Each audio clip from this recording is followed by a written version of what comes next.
Kerby Anderson. We all know how busy we can be sometimes, and it's really important to kind of refocus and think about what are the most important priorities. So we're going to spend a little bit of time this first hour today talking about this new book, Breaking Busy, How to Find Peace and Purpose in a World of Crazy. And we have a link to Alli Worthington's website, and she is our guest and the author of the book, an author, speaker, blogger, and executive director of Propel Women. And Alli, thank you for joining us today here on Point of View. Glad to be here. You know, this is going to be a issue that is certainly going to hit all of us because we do live in this fast-paced, frenetic lifestyle. And if that wasn't bad enough, I would have to say, as you point out in the book, social media has done quite a bit to increase the pace and tempo of our lives. And so it is really easy to lose priorities, isn't it? Absolutely, absolutely. So with social media, it's opened up doors of opportunity, connection, great avenues for success in life, I believe. But especially with social media, if used without intentional thought and plans, it can really rob us of our time and our joy. Our time because we tend to get lost in it, and maybe what we plan on being 10 minutes on Facebook becomes an hour and a half, right, where we could be doing things to better use our time. And in terms of robbing us of our joy is more and more research has come out that when we spend our time looking at other people's, happy vacation pictures, what we like to call highlight reels, subconsciously what happens is we compare our own kind of messy lives to those images that we see coming at us on social media. And of course, we have all sorts of messages coming from the mainstream media and multimedia as well as social media to be more, to do more, to achieve more. And as you point out in the book, it really helps us get in this kind of mindset that actually then prevents us from hearing God's message to us. So we're certainly going to work our way through some of these principles today. It is published by Zondervan. You can probably find it in your local bookstore, but we also have a link to alliworthington.com, and that's on our website, pointofview.net. Subtitle, How to Find Peace and Purpose in a World of Crazy. And for those of you that like to, as you listen, take some notes, you might number 1 to 10, because there are 10 chapters there, and we're going to talk about capacity and relationships and calling, editing, thoughts, tradition, time, decisions, communication, as well as worth. I think you'll find this very helpful. And Alli, one of the things I thought was so striking about your book is it reminded me of a book that I have certainly spoken highly of. Dr. Richard Swenson wrote a book years ago called Margin. And sometimes people will ask me a question, well, apart from the Bible, what book do you think had the greatest impact on your life? And oftentimes I will say that book because it helped me understand that we need to have time margin, financial margin, emotional margin. But that really gets into the first chapter of your book in terms of capacity. If you look at your cell phone right now, and most of us probably have one, it will tell you what its capacity is from 0 to 100. And you need to evaluate your own personal capacity because sometimes we're on overload, aren't we? Absolutely. I love my phone. I'm almost never without it.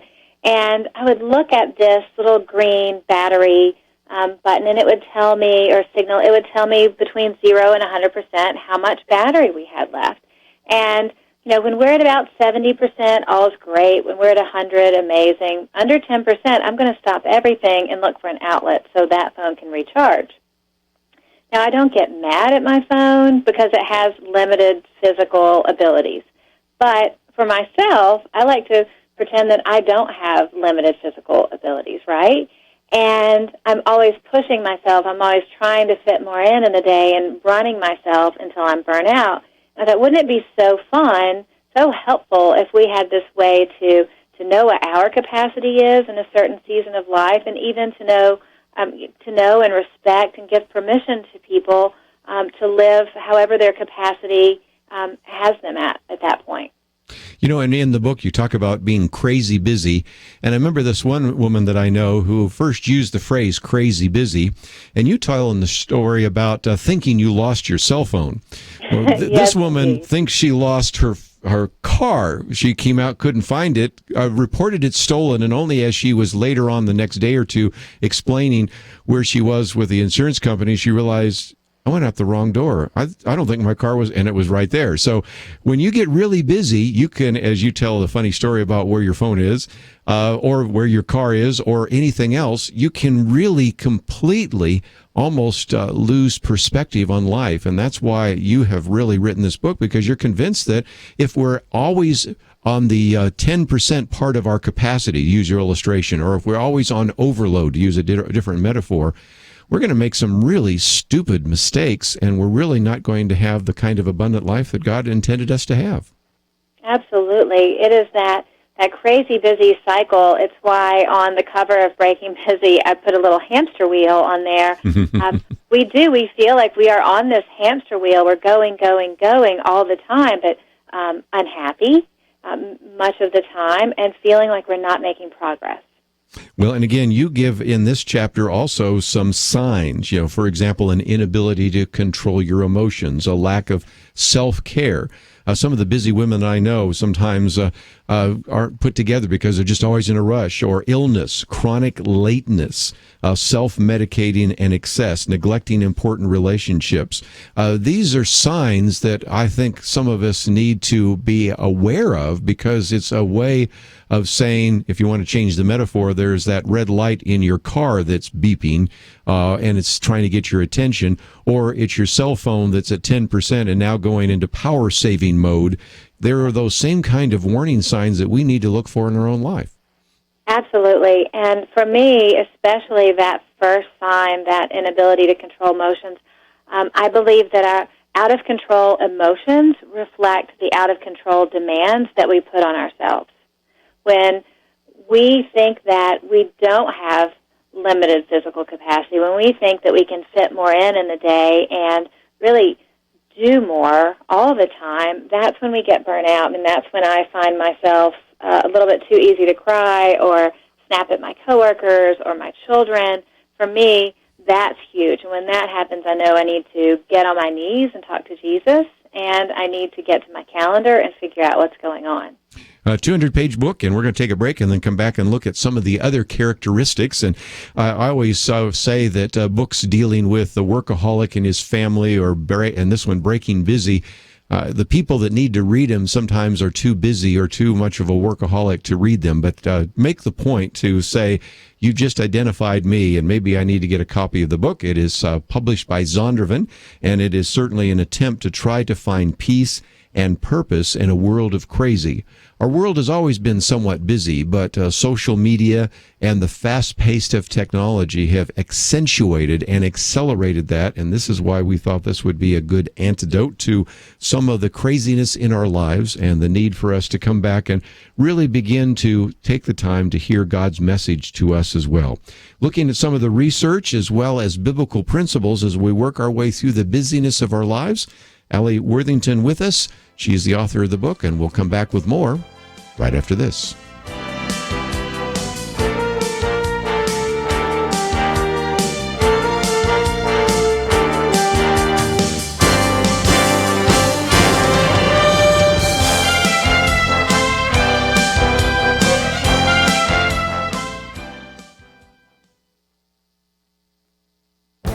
This is Viewpoints with Kerby Anderson. In his last State of the Union address, President Obama set an ambitious goal to cure cancer. The previous year, Vice President Biden said that with a new moonshot, America could cure cancer. That is what President Obama called for this nation to do. And although I applaud the goal, it is worth looking at some of the medical facts that will make it hard to achieve a goal set forth by the president. First, cancer isn't a single disease. The term cancer is a catch-all name for more than 200 diseases. Just about any cellular disease where you have an uncontrolled proliferation of cells could be called cancer. That means that treatments will vary dramatically depending on the type of cancer that you might have. Cancers of the blood are very different from cancers that affect skin cells, lung cells, or bone cells. Second, the idea of a cure isn't a term that too many oncologists use. A cure would imply that the cancer is gone. They might talk about being cancer-free for 5 years. They may instead talk about survival rates, which, by the way, have increased dramatically in the last few decades. Third, our success in effectively treating cancer is probably going to come from the private sector, not government. Dr. Merrill Matthews reminds us that, quote, the government doesn't find cures, the private sector does. The National Institutes of Health, the umbrella agency for the National Cancer Institute, does basic research. The drug companies translate those efforts into actual medicines. And drug companies have poured billions into cancer research, far more than the federal government, money that they, not taxpayers, will lose if those drugs fail. So any success in raising cancer survival rates will probably come from the private sector, not from a government moonshot. I'm Kerby Anderson, and that's my point of view.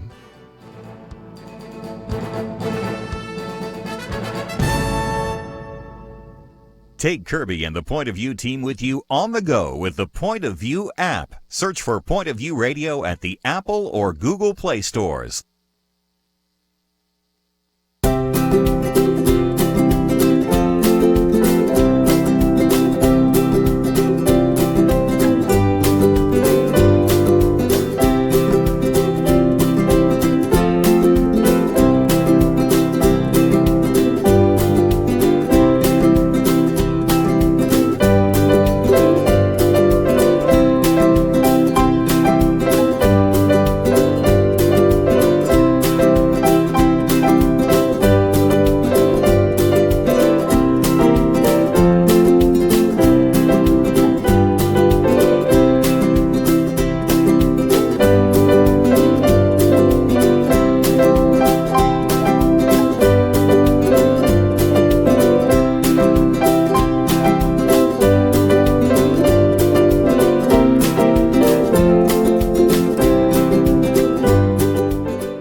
You're listening to Point of View, your listener-supported source for truth. Back once again, if you'd like to join us along the way, 1-800-351-1212. Breaking Busy, how to find peace and purpose in a world of crazy. And on the very front, it's got a hamster wheel, and that's what a lot of us feel like we go through so often. And Alli certainly understands that. She lives with her husband and 5 boys. Outside of Nashville. It's a busy life there. And by the way, if you'd like to get to know her a little bit better, one of the things we have done is posted the video that you can watch. And this is just kind of a 2-minute trailer. And my assignment to you, as I oftentimes suggest, is to watch the video. It's only going to take you 2 minutes, and you could watch it.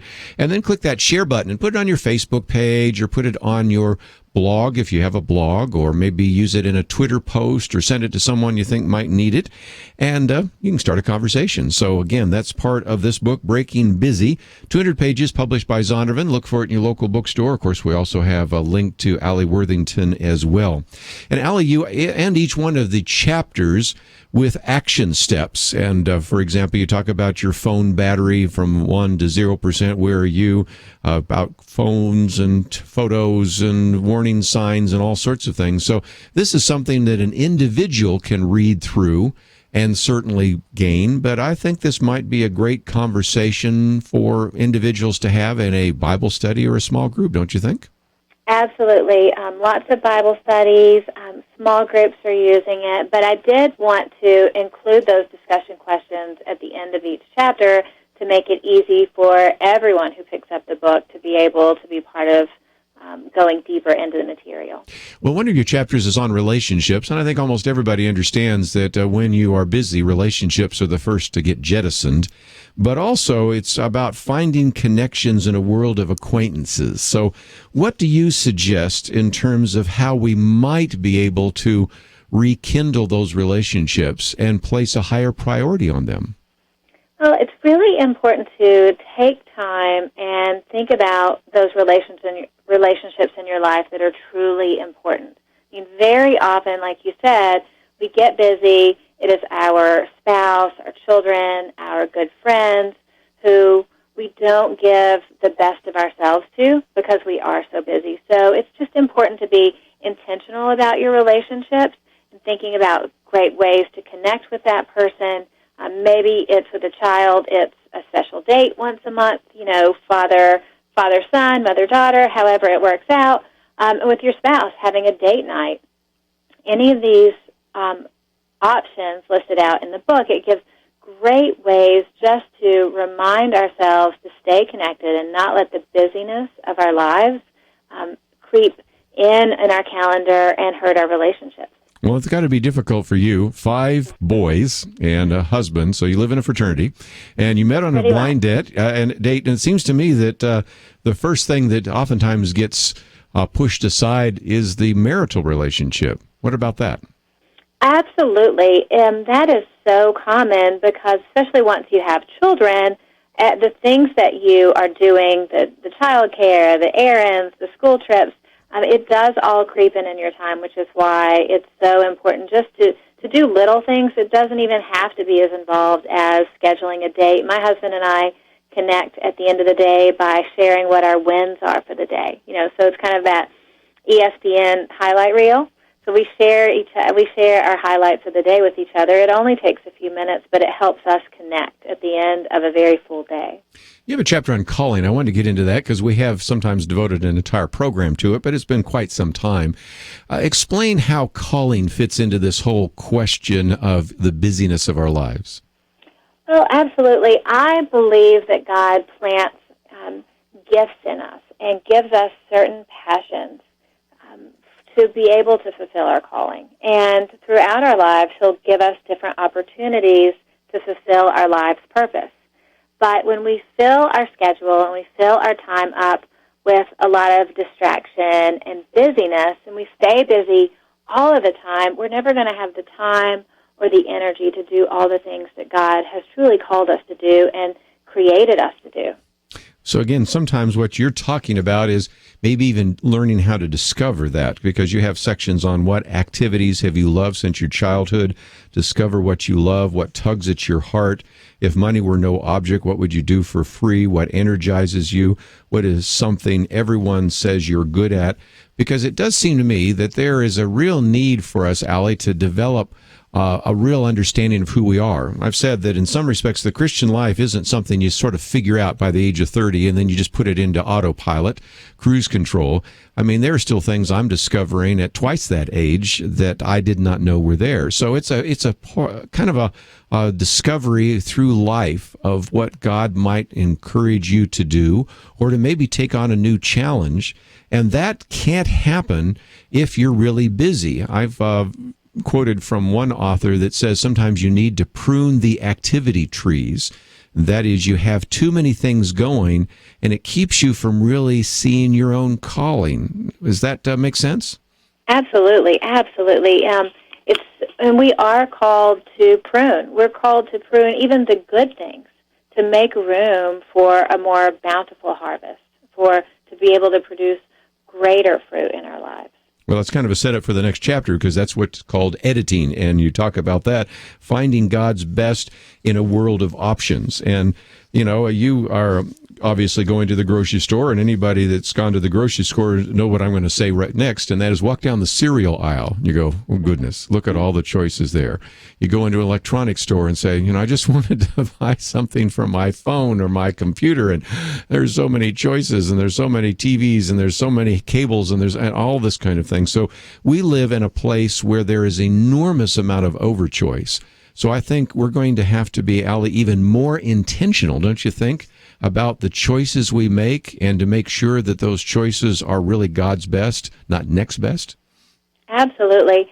And when I was first playing around with editing and the concept of editing before I was writing, I wanted to look at our lives and think about what is editing and what types of edits are we going to go through. So editing is intentionally, taking some things away, but just as important as that, it's also adding things in for the well-being of our souls. So there's really two types of edits. There are reactive edits, those messy edits that we make when we're reacting to something, and there's proactive edits, the edits that we make ahead of time, the choices we make not to be obligated with an activity or a responsibility or adding something into our schedule. So just editing is such a key concept, and it's always better to make a proactive edit than a reactive edit. But very often, at least in my own life, I found myself making primarily reactive edits because I've been way too busy. Yeah, we've been reacting rather than being proactive. We're going to take a break in just a minute, but before we do so, I've been mentioning, Alli, your website. It's alliworthington.com. People don't know how to spell your name, that's okay, because we have a link on our website, pointofview.net. And as they go there, you have a blog. You also have an opportunity for speaking and information about the book. But talk about some of the resources that are available to listeners if they go to your website. Absolutely. We have downloadable help guides. So there's a discussion guide for each chapter, a video for each chapter. Later on, we're going to get to the decision-making chapter, and we have a downloadable there that goes over the 5 F's of decision-making. It's a great little framework that'll help you feel confident in your decision-making. You also have a section there, 10 things you must know about starting a business. I know we're not going to be talking too much about that today, but I thought I'd mention that because many of our listeners might be starting a business or a ministry or just an outreach, and you've got some very important principles there as well, don't you? I do. Lots of resources and step-by-step help for people as they're just beginning to start their businesses and those who want to increase their productivity. Well, let's take a break. When we come back, we'll get into a couple of other principles, and we'll get into some that have to do with, especially with your emotions, things like your thoughts and traditions and times. Alli, of course, mentioned the issue of decision-making, so we'll make sure we get that in before the end of the hour, communication and worth as well. But certainly have covered quite a number in the book already, just to give you a feel for what is in the book, Breaking Busy, How to Find Peace and Purpose in a World of Crazy. Let me just mention, too, as you go to the website, you'll find information about her, but also, let me just mention before we run out of time here, that we also have our 15-day tour of Israel and Greece. We're coming to the deadline, so for those of you that would like to join us in May, please take the time to visit that website or even pass it on to someone else that maybe has said, I've always wanted to go to Israel, but I'm not sure I can afford it. I think we've got some great opportunity here for you to go and to actually walk where Jesus walked, to walk where Paul walked, and to join us either in Israel or in Greece or for the 15 days of both. And so some great resources are available there as well, and we'd love to have you join us if you could do so. If you would like to hear some of the things we've just covered and will cover, my Viewpoints commentary, it's all available at the website, pointofview.net. Let's take a break. We'll continue our conversation with Alli Worthington right after these important messages.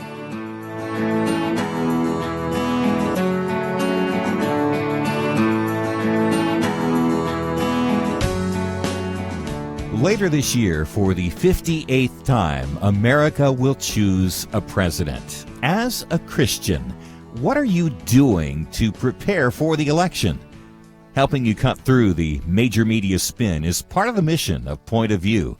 We want to provide the best election resources, including a new website, Pray, Organize, Vote, encouraging people to intercede for the upcoming election, to help you get registered so you can exercise the stewardship of voting, to share things to help you get people involved and out to the polls. But to do all of that, we need you to vote right now with your support for Point of View. Show us that you're in this for the long haul as a citizen of heaven as well as the United States. Click Donate Now at the top of the page and give the most generous one-time gift you can at pointofview.net or call 1-800-347-5151. There is a lot of work to be done. Let's get to it together.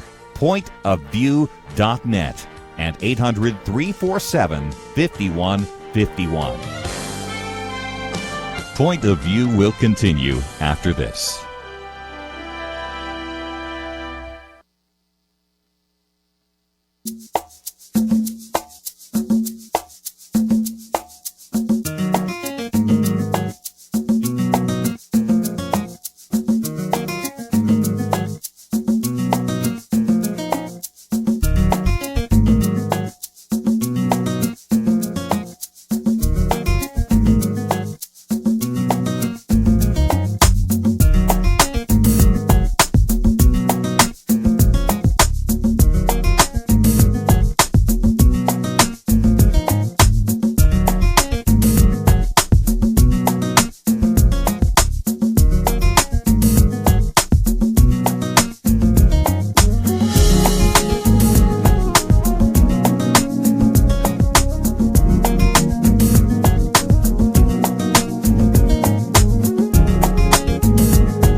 You are listening to Point of View.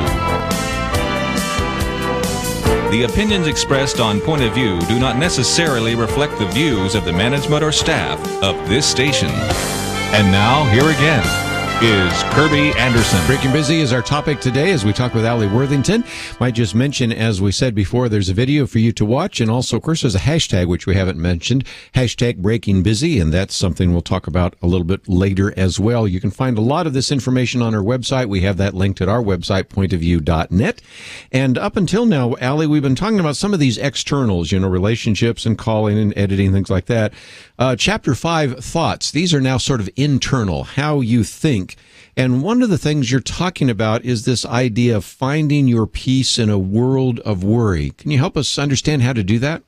Well, absolutely. And I want to back it up just a little bit, too, to explain, because a lot of people wonder when they first look at my book and think, well, I just thought this would be time management. Why is there so much else in here? And when I was researching busyness and what causes it and what goes into it, I realized that there are approximately 1 billion books on time management, right? And if time management was the only issue, was the main issue behind why we were so busy, we wouldn't all still be busy because the time management strategies are out there. So I knew there had to be so much more, and that's why time management is part of it, and an important part, but there are so much more parts of busyness and just understanding the underlying causes of it. So with our thought patterns, that we get in and stuck in these cycles of anxiety and worry. And we don't even realize that we're wasting so much time in our lives being stressed, being upset, making decisions based out of fear. I mean, for me, the busyness of life, that hamster wheel of trying to perform and be good enough, whatever that means, it kept me constantly spinning in a cycle of worry and anxiety, which really just increased my need and my drive to do more and stay so busy.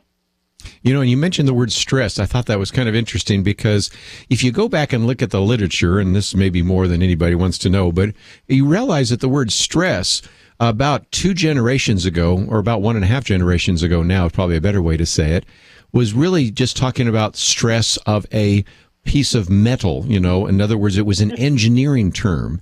And then Hans Selye, the Canadian neurophysiologist, kind of coined the term. Now, I think people had stress before, but they just said, well, I'm just working real hard. But we, of course, now don't have to do so much physical labor, but there's a lot of I got to get this done, I've got to finish it right now. And so there is a lot more of that ulcer-producing kind of stress. And so that's part of it. But thoughts are a key part of that because part of it is external, where individuals are saying, do you have that done or whatever. But a lot of it, and let's talk about maybe the women that you minister to, it's the internal. I need to be that perfect mother. I need to be that perfect wife. I need to be that perfect homemaker. I need to be like June Cleaver. And I also have got to be out there in the workaday world because, after all, that's part of it as well. And so those internal thoughts create as much, if not more, stress sometimes than those external influences, don't they? Absolutely. I think that our internal lives, our spiritual health, our emotional health, it is more important, honestly, than even time management strategies, because we can have every time management strategy in the world, but if we're battling these things, if we're struggling with these things, it's going to stay a struggle. And, of course, in the next chapter, you talk about this idea of great expectations. Now, that can be seen as both a positive and a negative. Sometimes we need expectations, we need goals, we need to really shoot for something that maybe is outside of our comfort zone, but some of those expectations are part of the problem. And in the midst of that chapter, you talk about the value of traditions. In a culture that seemed to throw out traditions, why should we value those traditions and incorporate those in our lives? Well, I think traditions are key. Just research shows, and I think experience shows, that traditions are great for families, are great for people. It gives us something to look forward to in our families and around the holidays. However, there are a lot of traditions that can be done for the wrong reasons. Traditions that are cultural, just things that can add extra busyness to us. I believe that decisions our traditions that are done for the wrong reasons just kind of shackle us to unrealistic expectations and a whole lot of unnecessary busy work. Wow. Let's talk about that time management, because there is a sense in which obviously some of this would be certainly important. And you are certainly a busy individual. I mentioned, of course, Executive Director of Propel. You are also the co-founder of Blissdom Events. And you talk about the tyranny of the urgent. You've always been online. You've always been working. And so help us understand how you tried to figure out how to manage your time and your priorities. Well, sure. For me, I have always worked from home as an entrepreneur and even now as the director of Propel. And what that has often become is me working almost around the clock, because when you work at home, you're always on. Whereas when you work in an office, you're more likely to drive into work, go home at the end of the day, and try to shut off the thoughts of work.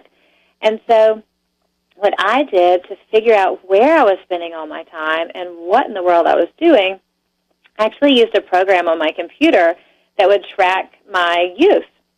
And what I realized is I was letting so many distractions happen in my work day that I needed to so often work late at night after the kids were in bed. So I would think that I had to work for 10 hours in a day, but actually in the morning I was wasting a lot of time sneaking over to Facebook or going over to things like Pinterest and browsing recipes. We get down these little rabbit trails.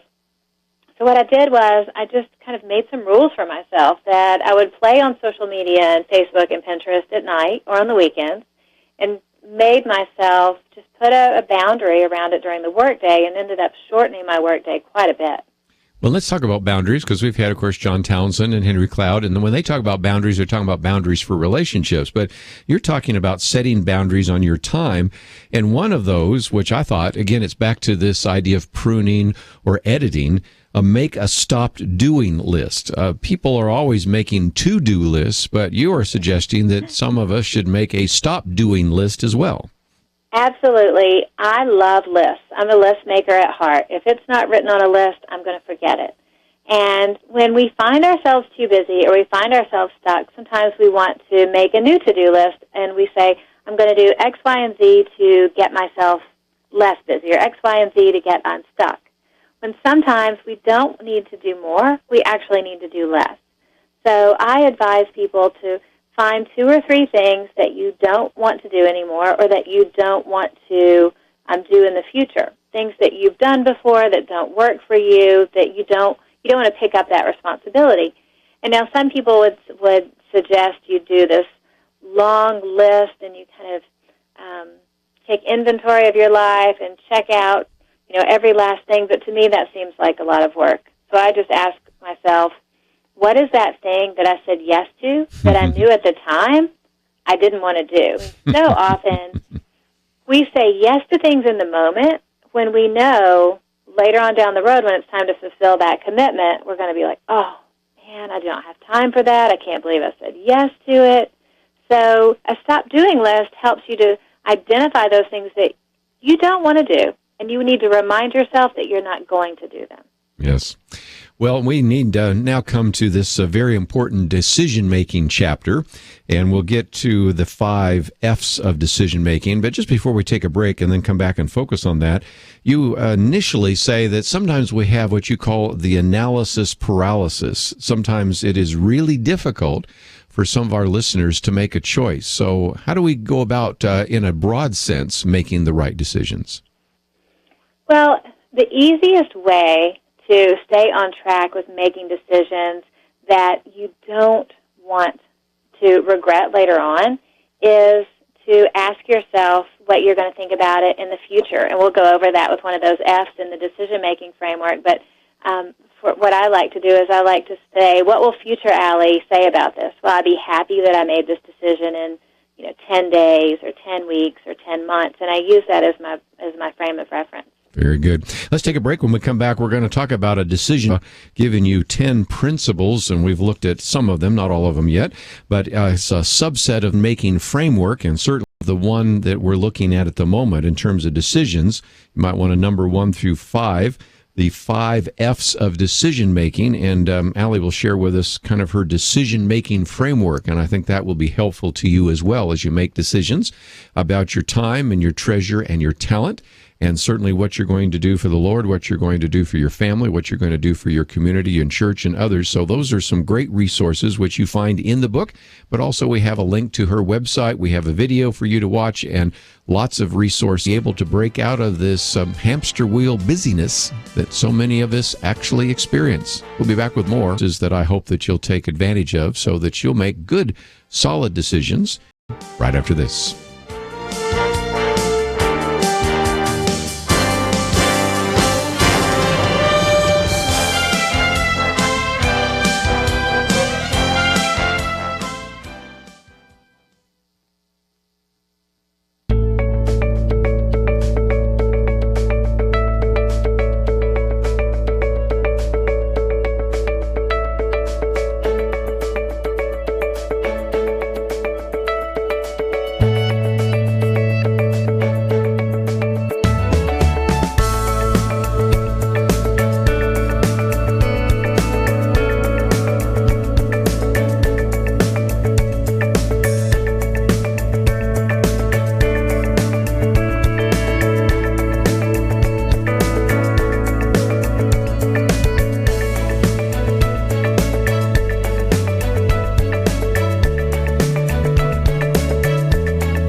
Now, back to Point of View, your listener-supported source for truth. A few more minutes with Alli Worthington as we talk about her book, Breaking Busy, How to Find Peace and Purpose in a World of Crazy, published by Zondervan, and look for it in your local bookstore. We also have a link to her website.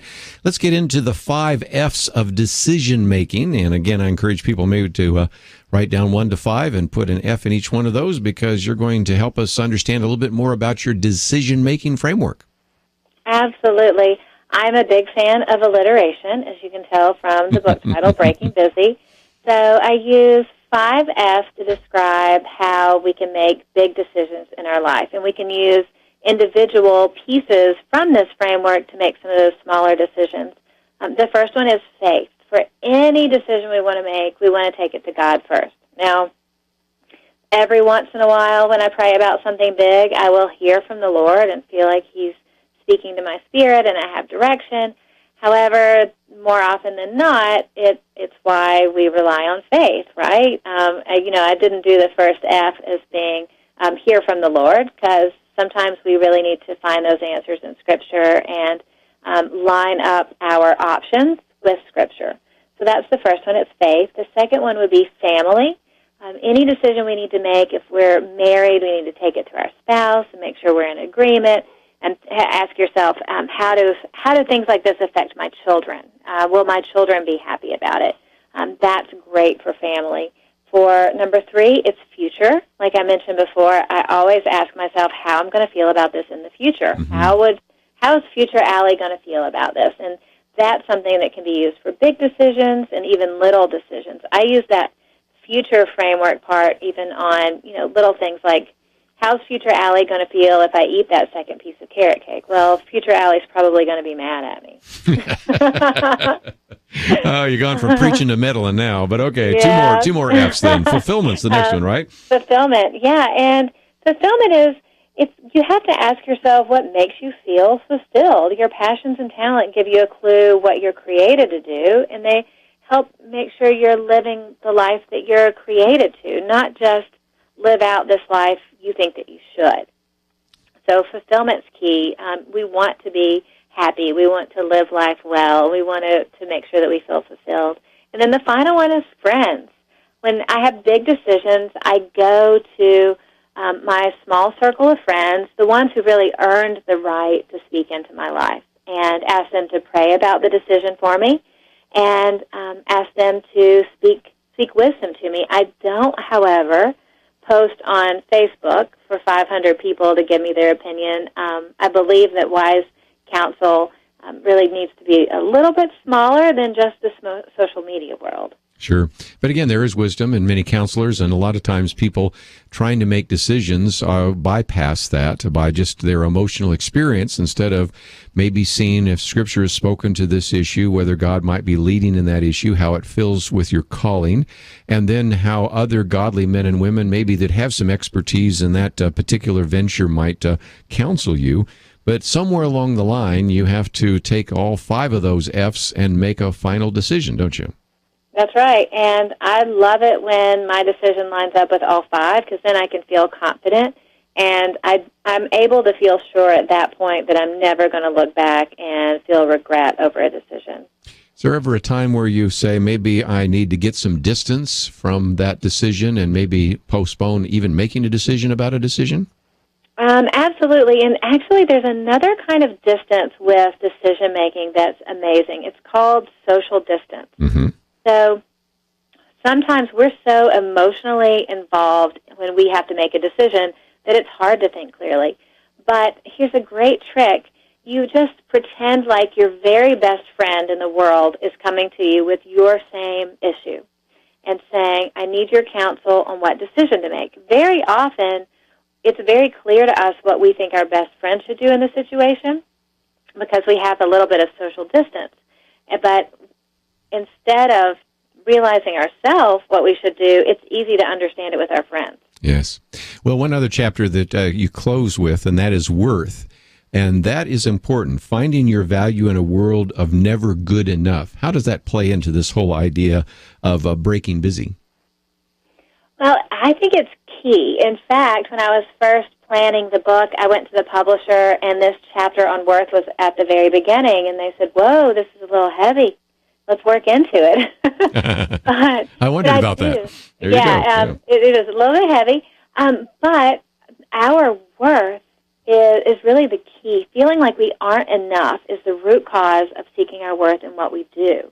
You mentioned before, we live in that culture that is giving us the message we have to be more, do more, achieve more all the time, and it makes us want to be perfectionists. We get in these cycles of busyness where we do one thing and get positive feedback. We add more to it and get positive feedback, and all of these things in and of themselves are great. But we wake up one day and we're just completely crazy busy and burn out from our schedule because we can't do it all.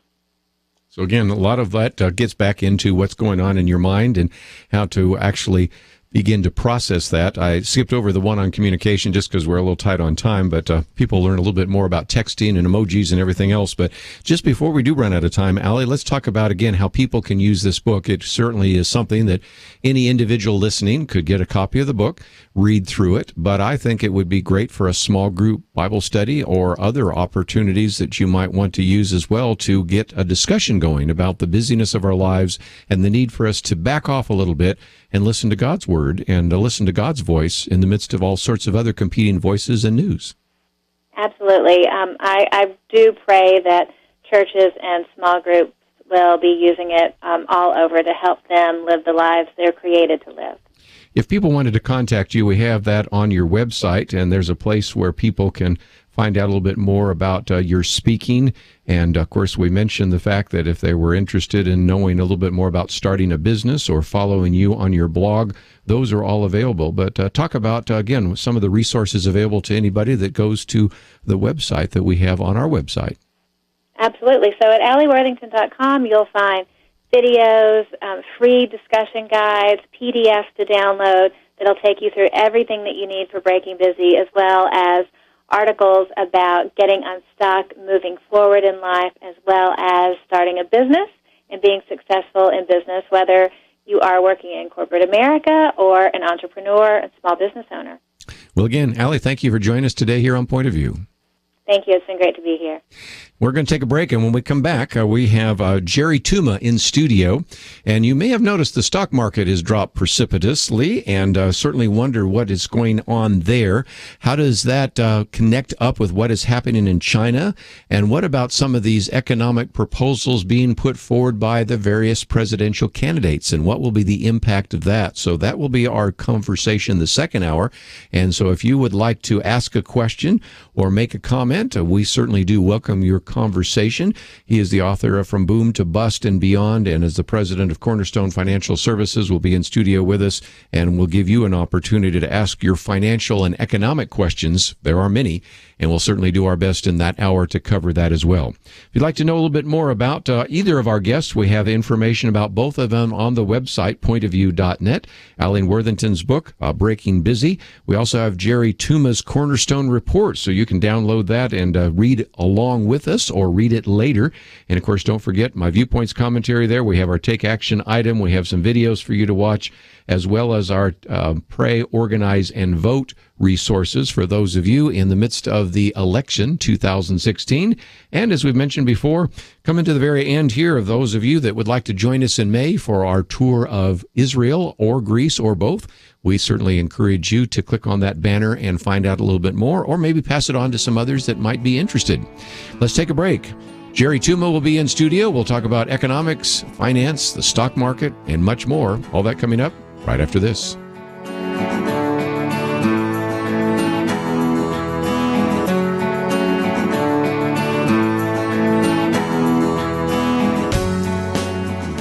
An extremely rare opportunity is about to pass you by. February 1st, this weekend, is the deadline to reserve your spot on a trip to the Holy Land and places from the book of Acts and Revelation with Kerby Anderson. Do yourself a huge favor. Even if you think there's no way, at least give it a look. 10 days in Israel, or 7 days in Greece, or see it all in 15 days. Click the Journey to Jerusalem banner at pointofview.net. Maybe, just maybe, it's time to realize you can do it this year. But you have to reserve your spot and make a deposit now by this weekend.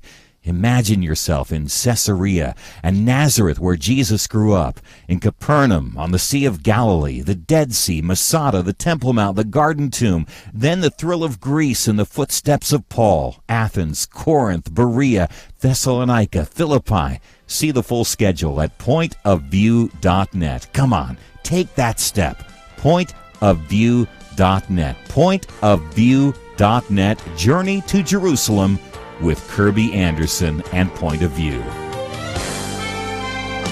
Point of View will continue after this.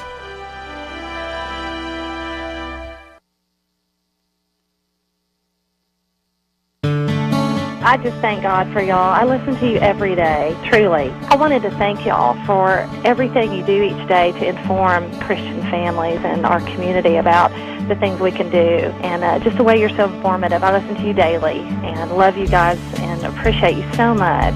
God bless you, Kerby, for keeping this show so on track and for the decades of wonderful help to this nation that Point of View has been.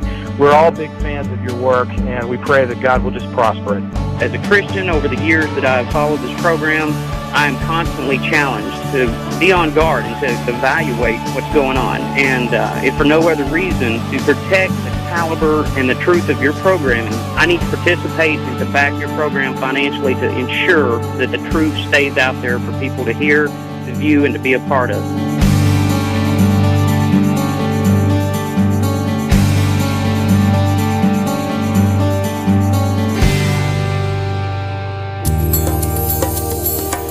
This is Point of View Radio.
Hi, this is Kerby Anderson. You know, each day we take on the tough issues and provide a biblical perspective to them. The topics we cover are wide-ranging. Apologetics, theology, prophecy, creation and evolution, intelligent design, marriage, family, child-rearing, the millennial generation, trends in society, politics, economics, business, religious liberty, the Constitution, public policy, foreign policy, military policy, tensions in the Middle East, abortion, homosexuality, pornography, sexual ethics, media, technology, history, and America's godly heritage. We talk about anything that affects your faith, your family, or your freedom. So don't go anywhere, because Point of View continues right now.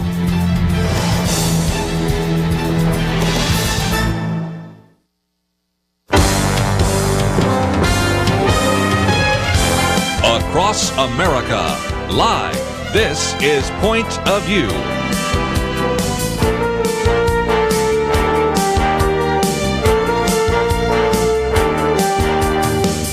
And now, Kerby Anderson. As I mentioned in the first hour, we have Jerry Tuma in studio with us today. Certainly lots of questions I know that you have about the economy, what's happening in the stock market, our connection with China, not to mention all the things that are surfacing in these presidential debates. We had a Democratic town hall meeting on Monday and talked a little bit about that yesterday and played some of those clips. And you can definitely see what the Democrats are proposing if they get into office. And then tomorrow we will have the Republican presidential debate, and we've already heard from them on a number of other occasions on this, and certainly, again, trying to predict what might happen if they are in office. So if you would like to join the conversation today, we'll certainly talk about economics and finance and policy, as well as many other issues, and you're welcome to join the conversation. Jerry Tuma, if you're not familiar, is the founder and president of Cornerstone Financial Services. It is a state-registered investment advisory firm here in Dallas, Texas, and he's in studio with us.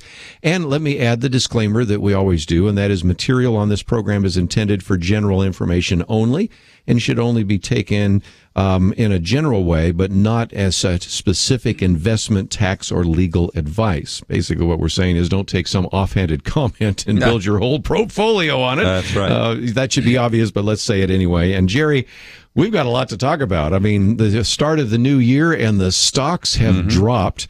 I have your Cornerstone Financial Report, the 2016 year in preview, and people have a way to get that as well, and to go to the Cornerstone Report. And as they do so, they're going to see that you're suggesting that maybe we are hitting a top. Explain that, if you might. Well, Kerby, it reminds me kind of, one of the things that we use in our principles is basically biblical principles. The parable of the talents. Yeah, it was about our talents and our abilities, but it was also, there was a trading element to that, meaning not that I'm telling people they should do short-term trading, but really looking at the cycles. In Ecclesiastes, it talks about there's a time to laugh, a time to cry, a time to plant, time to pluck up what is planted, time for war, time for peace. In my view, there are bull markets and there are bear markets. Now, people have different opinions and different ways and different styles, and some people you can't give general advice, which is why you just read that disclaimer. But, if you're 55, 60, or 70 years old and you don't have as much time left and you got a bunch built up, you may have one different view. If you're 25 years old and you're putting X number of dollars every month, then you may have a different point of view. Sure. But the bottom line, in my opinion, is that we have definitely topped out in the stock market.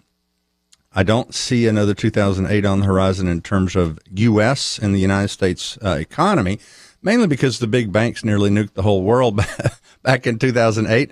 But you still have these cyclical tops. It's called the business cycle, if you ever had Business 101. Supply, demand, those kind of things. The issue is as more money chases stocks higher and higher and higher because it's supply and demand, we get into this bull market where the market's going up and up and up and up.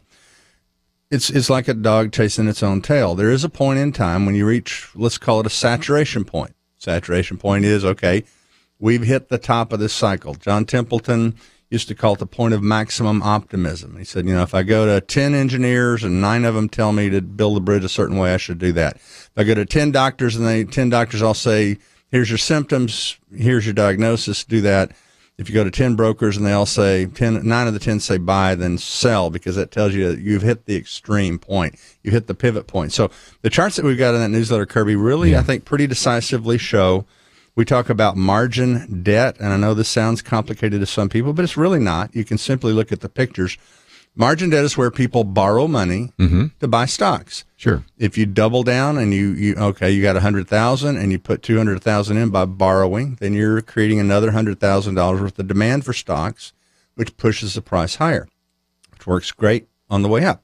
But when you go on the way down, it's the old saying is the market goes up on an escalator and down on an elevator.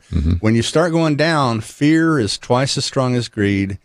Bear markets are much more severe. They happen quicker. You can take 5 years of gains and wipe them out in a year and a half or two. So to kind of sum up, I don't see massive economic stuff hitting the U.S. as much.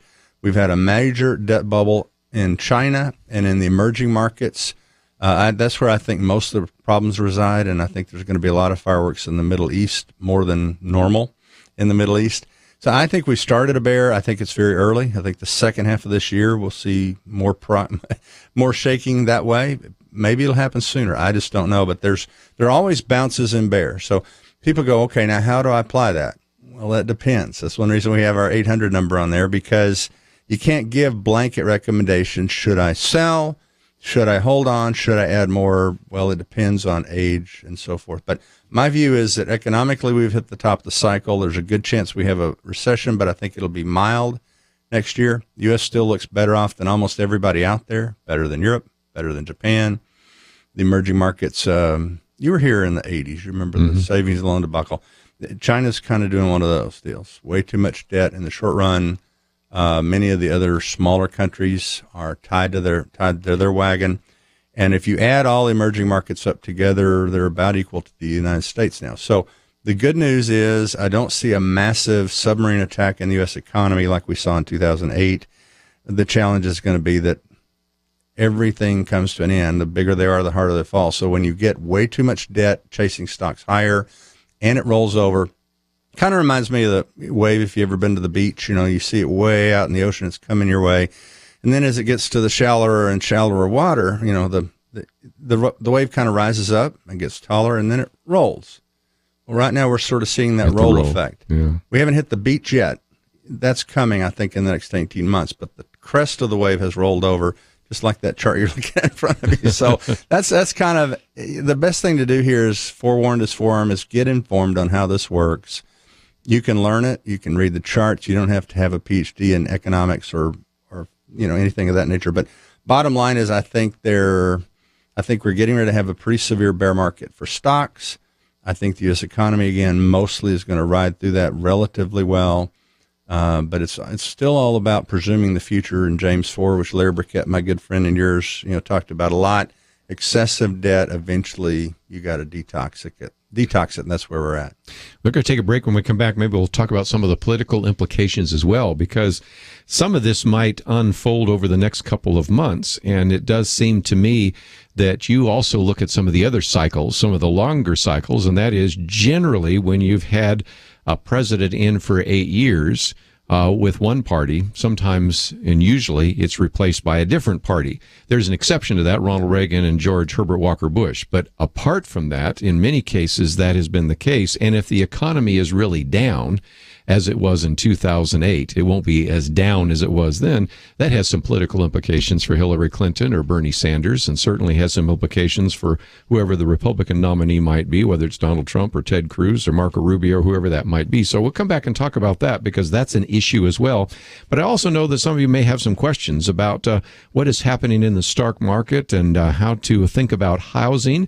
I want to come back and talk a little bit about China, because you have a whole section here about China. We don't talk about China very much, but it has been the growth engine of the world. And so what does that mean? And now that it's having some difficulties and Chinese growth has changed dramatically, will we be affected? And where's the best place to put your financial resources that God has placed in your hands? So we've got a lot more to talk about.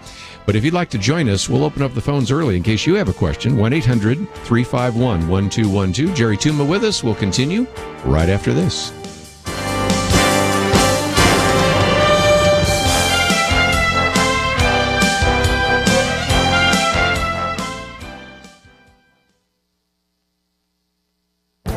This is Viewpoints with Kerby Anderson. You know, in his last State of the Union address, President Obama set an ambitious goal to cure cancer. The previous year, Vice President Biden said that with a new moonshot, America could cure cancer. That is what President Obama called for this nation to do. And although I applaud the goal, it is worth looking at some of the medical facts that will make it hard to achieve a goal set forth by the president. First, cancer isn't a single disease. The term cancer is a catch-all name for more than 200 diseases. Just about any cellular disease where you have an uncontrolled proliferation of cells could be called cancer. That means that treatments will vary dramatically depending on the type of cancer that you might have. Cancers of the blood are very different from cancers that affect skin cells, lung cells, or bone cells. Second, the idea of a cure isn't a term that too many oncologists use. A cure would imply that the cancer is gone. They might talk about being cancer-free for 5 years. They may instead talk about survival rates, which, by the way, have increased dramatically in the last few decades. Third, our success in effectively treating cancer is probably going to come from the private sector, not government. Dr. Merrill Matthews reminds us that, quote, the government doesn't find cures, the private sector does. The National Institutes of Health, the umbrella agency for the National Cancer Institute, does basic research. The drug companies translate those efforts into actual medicines. And drug companies have poured billions into cancer research, far more than the federal government, money that they, not taxpayers, will lose if those drugs fail. So any success in raising cancer survival rates will probably come from the private sector, not from a government moonshot. I'm Kerby Anderson, and that's my point of view.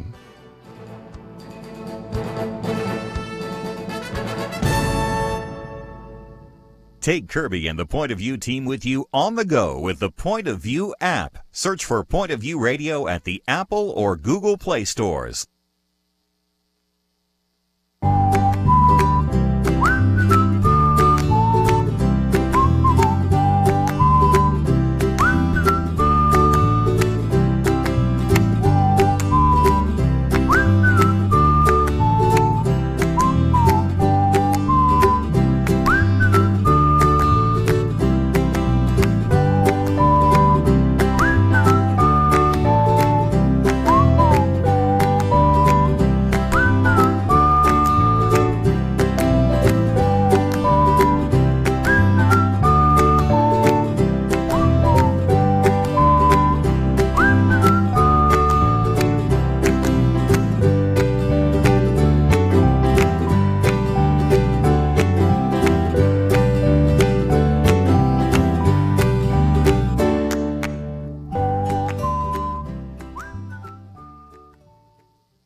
You're listening to Point of View, your listener-supported source for truth. Jerry Tuma in studio with us today, and again, president and founder of Cornerstone Financial Services. And if you'd like to join us, 1-800-351-1212.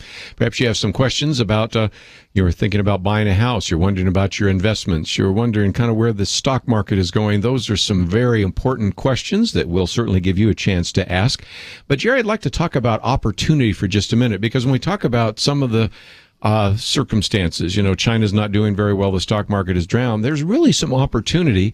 And this weekend I had a chance to watch the movie The Big Short, and I'm very familiar with the book by Michael Lewis, but in there, it tells the story of a neurologist, Michael Burry, who actually was able to see some of this and began to put together what were called credit default swaps, and Jarrett Vennett and Mark Baum and some of these others. And these individuals, in the midst of this economic collapse, did very well financially.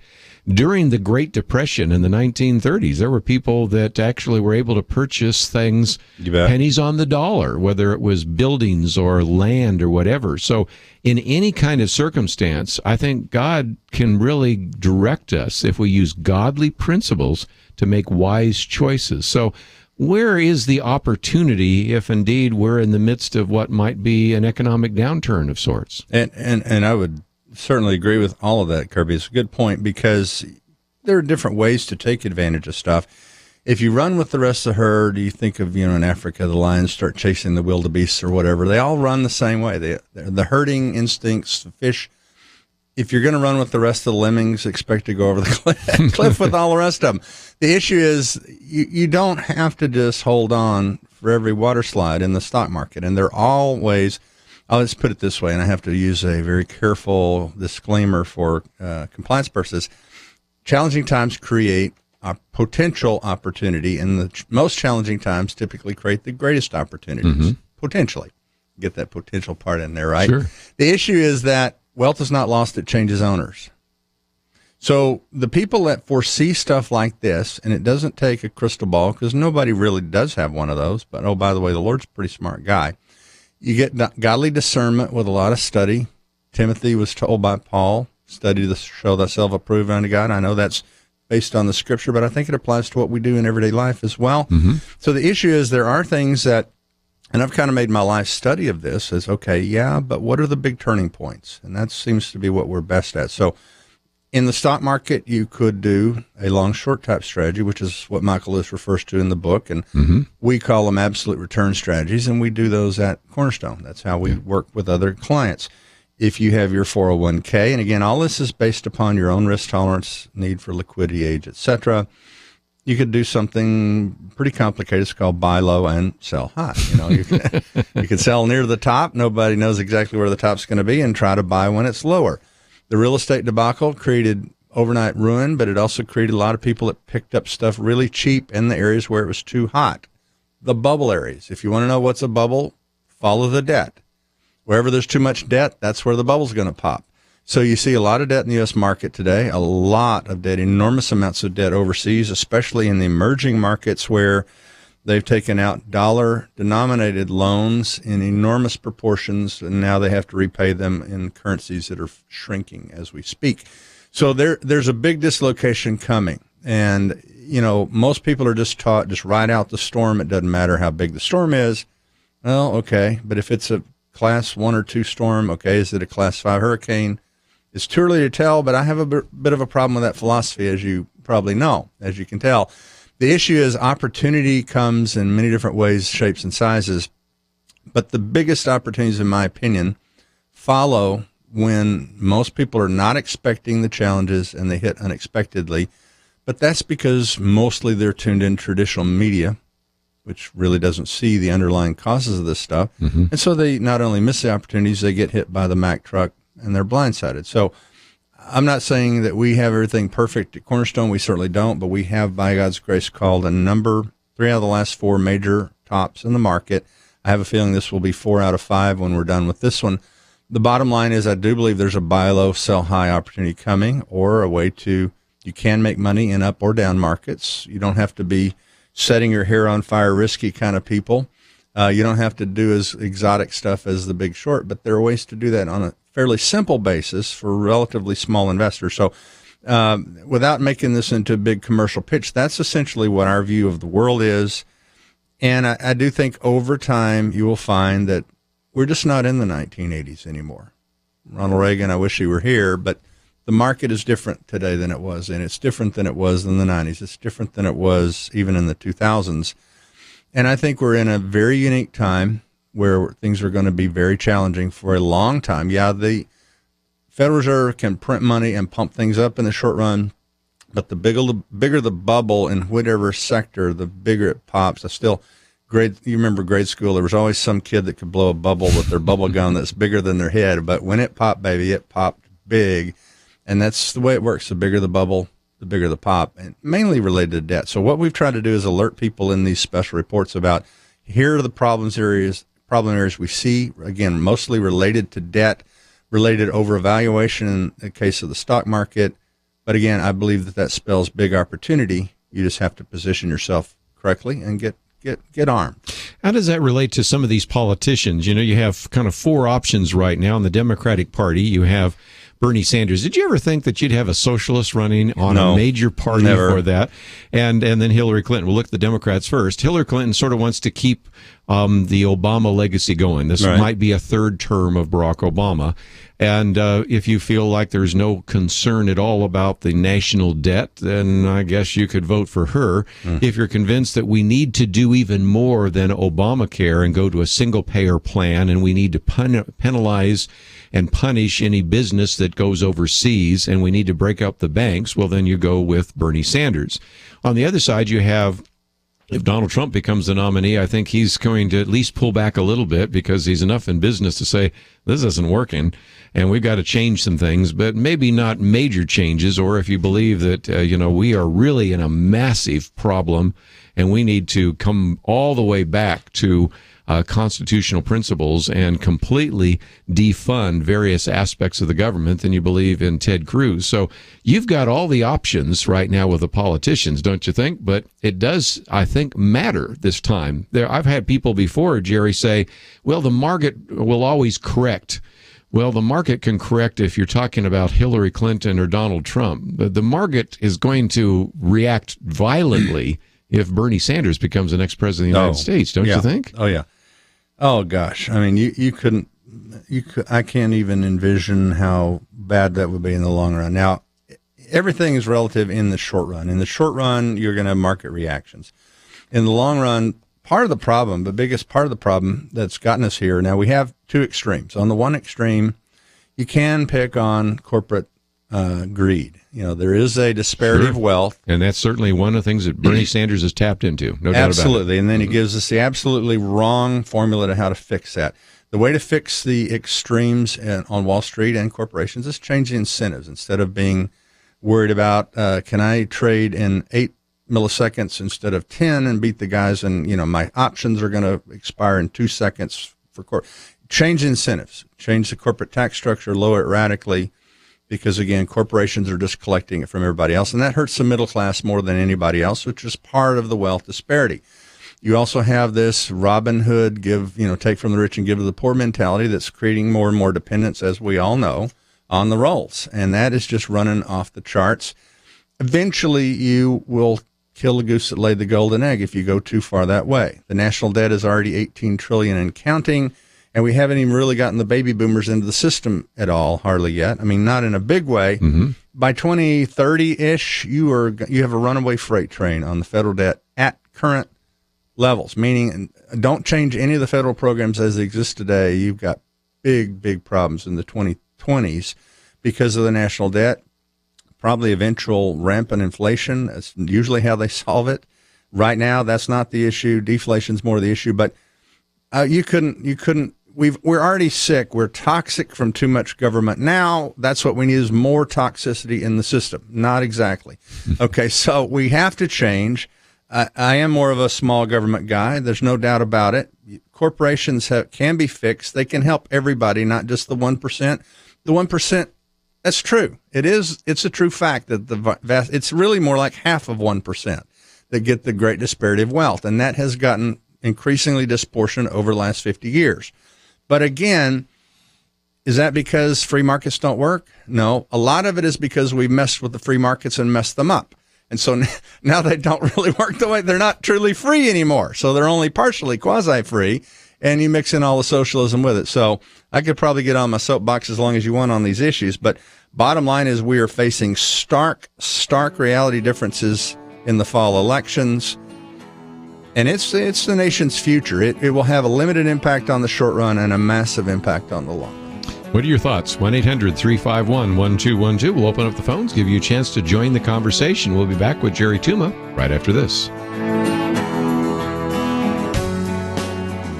Later this year, for the 58th time, America will choose a president. As a Christian, what are you doing to prepare for the election? Helping you cut through the major media spin is part of the mission of Point of View. We want to provide the best election resources, including a new website, Pray, Organize, Vote, encouraging people to intercede for the upcoming election, to help you get registered so you can exercise the stewardship of voting, to share things to help you get people involved and out to the polls. But to do all of that, we need you to vote right now with your support for Point of View. Show us that you're in this for the long haul as a citizen of heaven as well as the United States. Click Donate Now at the top of the page and give the most generous one-time gift you can at pointofview.net or call 1-800-347-5151. There is a lot of work to be done. Let's get to it together. Pointofview.net and 800-347-5151. Point of View will continue after this.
You are listening to Point of View. The opinions expressed on Point of View do not necessarily reflect the views of the management or staff of this station. And now, here again is Kerby Anderson. Final half hour. If you'd like to join us, 1-800-351-1212. Donald Trump says that he is not going to participate in the debate tomorrow night, so we'll have a chance to play some of those clips, and you'll have a chance to hear those on Friday. That is one of those issues. And also, we've been talking about some of the economic realities. Today in the Wall Street Journal, Jerry Tuma, we have a statement about the fact that as these businesses make wise decisions, because after all, they have a fiduciary responsibility to their shareholders. They have a moral responsibility to do it right. You have Hillary Clinton saying that this latest merger, which I'll talk about in just a minute, is outrageous.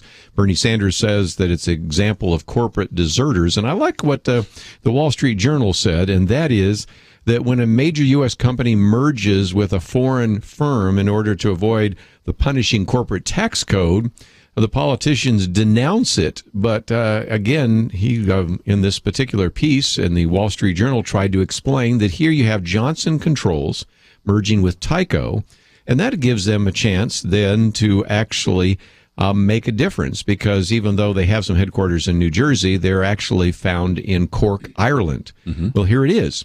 The corporate tax rate in the United States is 35%, highest in the world. The corporate tax rate in Ireland is 12.5%. So that means that just by moving their headquarters, Johnson Controls saves $150 million a year. Now, the answer we always hear from some of these politicians, at least I've quoted from two Democrats, but even sometimes Donald Trump has talked about this, is, well, these are deserters, or I'm going to punish them.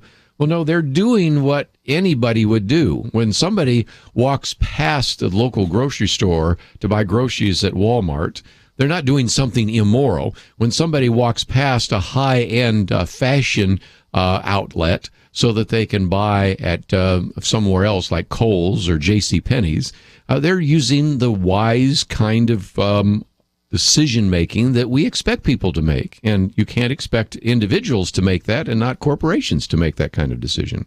Absolutely. It's not a patriotic issue. You have to, if you want to fix the system, fix the tax code, make the tax code. And we are, if not the highest, the second highest, I think we are the second highest corporate tax rate in the world that I'm familiar with.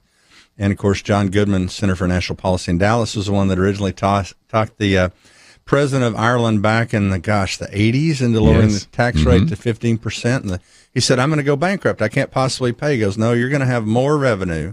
You'll have more prosperity because people are going to come here. And that was unheard of in the 80s, and that's exactly what's happening. And it's happening state by state as well. We talked about that again in our book, From Boom to Bust and Beyond, Kerby, about the red states and the blue states. And it's not as much a red state, blue state as is the taxation policies. The socialists, the people that believe in big government, they have one law. Well, what was it Reagan said? If it moves, tax it, regulate it, whatever. Yeah. Anyway, that's what they do. It's okay. Our philosophy, and don't argue with the facts because our minds have been made up a long time ago. We need to tax more, spend more, give it to the poor, and then regulate more. And you do that long enough, and again, you do get a completely toxic system. And so there are areas of our country that I believe over the next decade or so will be hollowed out, because people will leave and they'll go, I'm fed up with being treated this way. Treat me nicely if you want me to stick around, okay? Don't take half my wallet and my paycheck, but a little bit nice. And so that's why you have corporations moving to Texas and a lot of other states. New Jersey, I read this week, was the highest destination for people moving out, corporations moving out of America, or out of New Jersey. Mm-hmm. So the issue is changing incentives. You will raise more tax revenue. If you need money to spend, Mr. Politician, lower the rate, you will get more tax because you'll get a higher rate of economic activity. If you double, from $1 trillion to $2 trillion worth of activity, you get more than you do if you squelch it because you raise the tax rate too high. And without doing all the math in my head, that's basically the principle. So we can't fault the corporations. We need to fault the system. I remember years ago, Wall Street Journal had an article that a corporation, multinational corporation, in order to have their tax return filed at the IRS, needed an 18-wheel semi-truck. And I'm sure that's commonplace nowadays. Wow. How do you do this? It's become a labyrinth. It's become a massive maze that no one even knows, and it's ridiculous. It's become a game. How much money do we waste on extreme measures trying to evade that, or rather not evade, legally evade, if you will? It's just silly to have that kind of a tax code. It puts us behind the curve. We're like horse and buggy in that regard, and everybody else is trying to copy the good things that America's done. And in the meantime, the socialists, liberals, and humanists are trying to copy the things that Europe did that's gotten them in trouble, and they're not too healthy right now. So, well, let's take some phone calls. You've stimulated some, so let's head out to Missouri first. Eric, KNEO, thank you for joining us. I think you have some comments about the stock market. Yeah, I think it's kind of rigged, really. You have in Reagan, when you had Black Monday, they started the plunge protection team where they just infuse money into it when it's dropping like a rock. It's kind of like a Las Vegas casino. You have high-frequency trading. You have insider trading. I think your common individual in the United States could be far, far more faithful with their monies for their family, their church, their community by finding things that aren't rigged. Okay, I share a lot of those sentiments. I remember very well. Matter of fact, I did Marlon's show, Kerby, back. You'll remember the day after the market crashed in 1987. So yeah, they do have probably a plunge protection team, but that doesn't prevent the worst of the plunges. High frequency trading is just it makes me want to.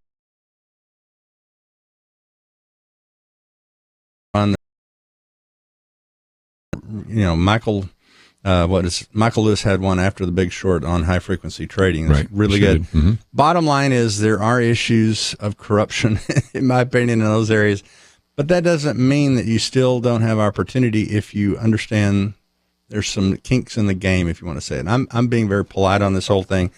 Again, it's still stewardship. It's what makes the most sense. Corporations in the long term do create jobs in America if the politicians get out of the way, if free enterprise is allowed to reign and rule. The issue is that there's a lot of stuff out there that we're having to deal with right now. And what will ultimately happen, Kerby, is you reap what you sow. Whatever a man reaps, that shall he also reap, or sow that shall he also reap. And anywhere there's corruption in the system, you got issues that will come back to haunt you. Let's look at the other extreme. We talk about high frequency. Let's look at one in the big trends. And in your book, From Boom to Bust and Beyond, you talk about this. And I think any person that has a long view, and very few Christians do, and very few secular people do, but when you do, as you do in the book, and you and I have looked at those trends, we see that we've had a baby boom and we've had a baby bust, and then we have a baby boomlet, and we have millennials. And you have been able to, well, long before there was a housing crisis in 2008, you weren't looking at the kinds of things talked about in the book by Michael Lewis. You were just looking at the bigger issue and saying, wait a minute, okay, the peak of people are here.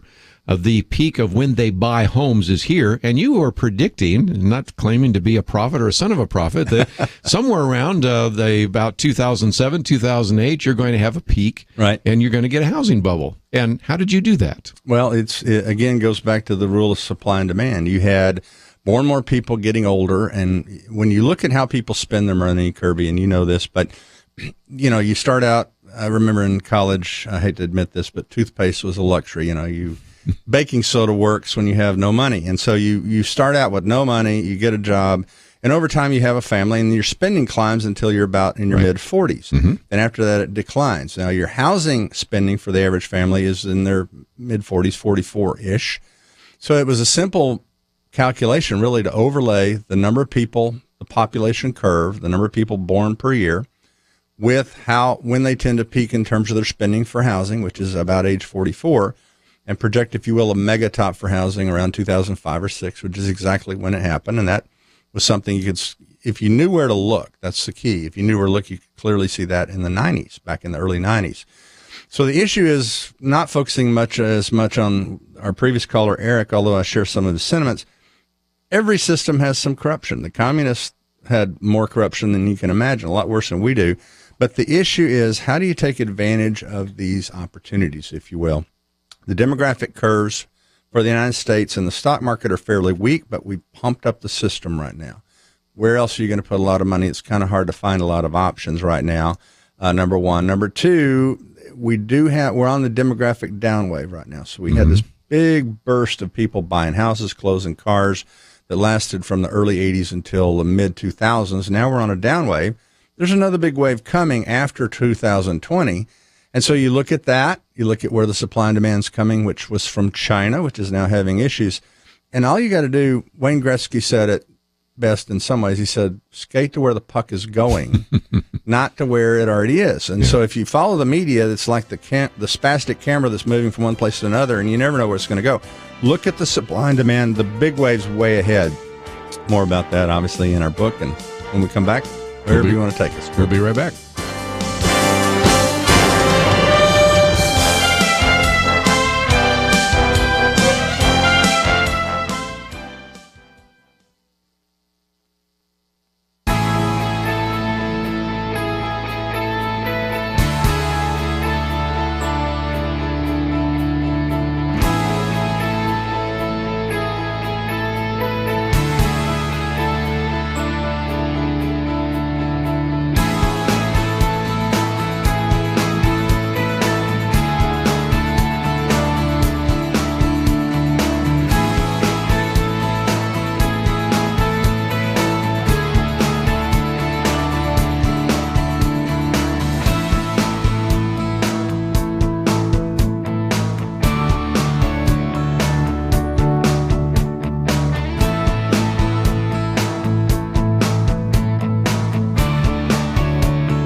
Now, back to Point of View, your listener-supported source for truth. Jerry Tuma in studio with us today, and again, he is the president and founder of Cornerstone Financial Services. And again, this material is intended really for general information. Don't take any specifics. But that brings me to a very good question, Jerry, because some people might say, well, I would like you to give me some evaluation of my specifics. We can't do that on radio, but They can call you, can't they? They can, and our phone number, Kerby, is 800-327-4285, 1-800-327-4285, and we work with people all over the country. And again, what we do and how we do it fits our philosophy, which I think there's a biblical core to everything that we do. And I've studied a lot was good friends with Larry Burkett, as you know, if most of you remember Larry Burkett probably. And you can apply the scriptures to every area of finance, government, you name it. So that if you want to fix our country, you say what's wrong with it, apply that everywhere, just across the board. The truth will win out in the end if you apply it. If you go into extreme untruth, then you're going to reap consequences, and that's part of what we're doing right now. Sure. One of the things we are making available is a link there so people can get the Cornerstone Report 2016 year in preview. And we've talked a little bit about what's happened in the stock market. We've only mentioned China. You have a whole section here on China. Why should we be concerned about what's happening in China right now? Well, they're number 2 in terms of size. The United States is a giant bodybuilder. We had a near-fatal heart attack in 2008, but we're back on our feet and feeling a lot better. But we're not growing real fast right now. We're at 2%, 1.5%. America is aging, and that's not a negative. That's just reality. The issue is that our economy is not going to grow at high rates of speed. Europe is recovering a little, but they've had a really hard go of it the last decade. Japan's even worse. So you have to say, well, who's going to cause growth in the world, actual buying stuff, growing? Well, China's been the primary source of growth for over a decade now. They had double-digit rates of economic growth. Yes. At one point, they were almost up to 20% a year. Then they dropped down in the 2000. They dropped about went up to about 12. Yeah. And now, manufacturing is essentially negative, and that's assuming you can even get good data out of the communist. Yes. It is still somewhat communist. It's a quasi system. And their Partly debt's going up communist. too. Just, their total debt is going up too. Yeah. And so what you've had is It's starting to look like us now. people that, I always say don't take the training wheels off yet. They haven't quite figured out how to do free enterprise, and they're not all the way over there. Milton Friedman got them a start, but it's taken 20 years to get here, but they still have old stuff, and they don't know how to do free enterprise real well yet. But that's where the growth has been. And so you've had the growth in Asia. And again, if you take all the emerging markets together, that would be China, India, Malaysia, the Philippines, and Indonesia, all these other countries out there, added together, they're about as big as the United States. So that's the number 2 800-pound gorilla in the room. And when they start having problems, because what did they do? They went on a debt binge that was way worse than our subprime credit debacle. And it wasn't just 5 cities in the country. It was all of the corporations. And, oh, by the way, we have these new inventions called investments, which are tied to the steel or iron market, which have only gone down 50%, but you're supposed to get your money back in 3 years. Now, how are you going to do that when it matures? There's no money there. So this is being sort of shoveled under the carpet, but eventually it comes out. And bottom line is China's growth is slowing radically. I think they're down to maybe 4, which everybody else would be crazy about, maybe 3. But when everybody's counting on 10 or 12 for China and they're supplying them with products and all that stuff, it's creating disruptions all over that part of the world. So when you go from number 2 economy in size, way the fastest growing economy, having a giant debt bubble, anytime you have a debt bubble, you do have to detox the debt, and it won't happen overnight quickly unless it's catastrophic, which is unlikely. It usually takes 3, 4, 5 years, kind of like the savings and loans in Texas. Yes. It wasn't the end of the world, but it was pretty unpleasant for people that lived in Texas and banks and all that. So what we're seeing is a replay of that, if you will, in my opinion, in China and the other emerging markets that are tied to China. China has been the engine of economic growth. The other ones are the cars behind the engine. The engine was going down the mountain 150 miles an hour, then it plateaued. Now it's going uphill, and the wheels are slipping, and these other cars are piling up behind it. So the bottom line is there's a lot more economic dislocation coming in the next 18 to 24 months, which I think is going to be the primary source of pain in the world economically, which is one reason that I think the debt bubble, which has also gotten somewhat, and not somewhat, a lot in the U.S. stock market is going to come out. The air is going to come out. One more I might just mention in this Cornerstone report, which we're making available to people. It's about 12 pages long. You have a whole section on previous manias, and that's a problem. I would hope that our Christian listeners here would say that sometimes you're going to run into people that are going to suggest that there's a rich, quick opportunity. Oh, yeah. And you've got them for every cycle. S&P, you've got them for gold, you've got them for NASDAQ. Of course, the IT bubble, that was a terrible one. Right. So when somebody comes to you and says, this is going to be a quick way to bring in a lot of money, you might want to walk the other direction. Well, it works for a while. Yeah. And then when it stops working, it blows up and people are ruined. There's the bubble. And if you look at the Chinese stock market and compare it to those charts, now the Chinese market's not in there. It's in the one I'm writing now, which is not out yet, but it'll be out in the next day or two. It looks virtually identical. So you've got the United States in the 20s. You've got gold in 1975 to 1980. You've got NASDAQ bubble in 2000. You've got Japan in 1990 when they were taking over the world, and we knew it. And Michael J. Fox is being fired by his Japanese boss, if you remember the the series on Back to the Future, the IT bubble, and even the real estate bubble in the stocks. They all look identical. They just Kerby. look the same. You cannot explain that outside of the fact that human nature tends to react the same way over and over and over again. And now the bubble is biotech in the United States, but bigger one is China. Yeah. And so those bubbles eventually, they don't just stop at normal.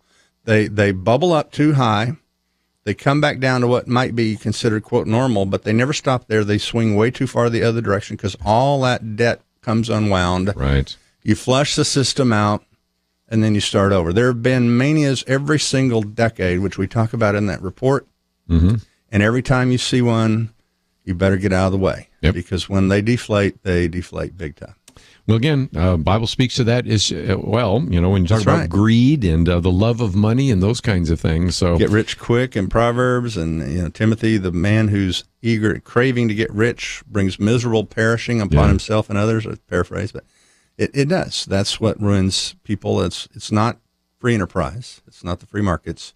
It's human greed and corruption. Well, again, this is all part of the Cornerstone Report. You can go to cornerstonereport.com, but we have a link here to Jerry Tuma. And the number, again, if somebody wanted to talk to you off air. Thank you, Kerby. It's 800-327-4285, 1-800-327-4285. Well, again, we are in the midst of a political campaign, and there are consequences to some of the policies that we have heard announced even on Monday on the Democratic Town Hall. We'll hear some of those on Thursday because, again, you'll have the Republican presidential debate. We'll talk about that on Friday. So there are all sorts of issues to certainly address, and so we encourage you to visit the website, find some of the material that we're talking about today, and we will get into that in more detail perhaps in the next couple of days. We have our Friday weekend edition. Joel Rosenberg will be with us tomorrow, but we also have an interview that I did with Attorney General Ken Paxton about some of the issues that he is dealing with, also with Representative Michael McCall, who has written about the issue of terrorism. So we have quite a full lineup tomorrow, primarily looking at foreign policy, but not exclusively. And, of course, on Friday we have our weekend edition. So please take the time to visit Point of View every single day and visit the website, pointofview.net. We have a lot of articles there. If you want to know more about Alli Worthington, who was with us in the first hour, more about Jerry Tuma, we have the links to their websites. And don't forget, we are taking a trip to Israel and Greece. And if you can join us, we would love to have you join us in May. We just need to know from you pretty soon here if you want to join us so we can make sure we have a space on an airplane for you. And so that deadline's coming up. You can find out more by visiting the website, pointofview.net. I want to thank Andrew, Catherine, and Shamila for their help behind the scenes. I'll see you back here tomorrow.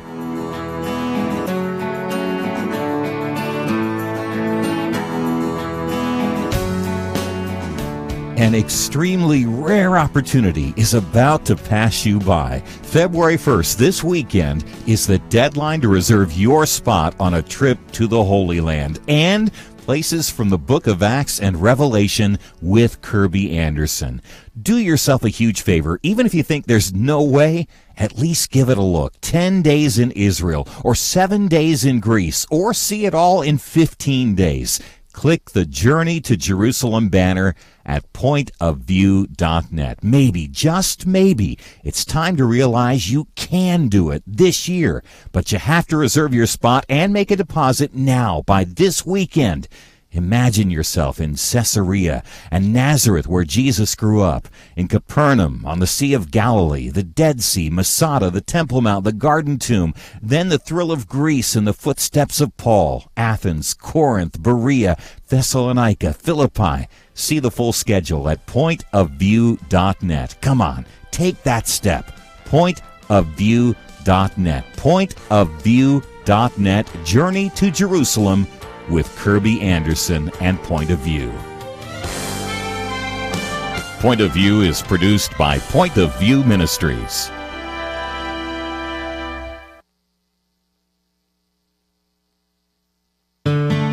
I just thank God for y'all. I listen to you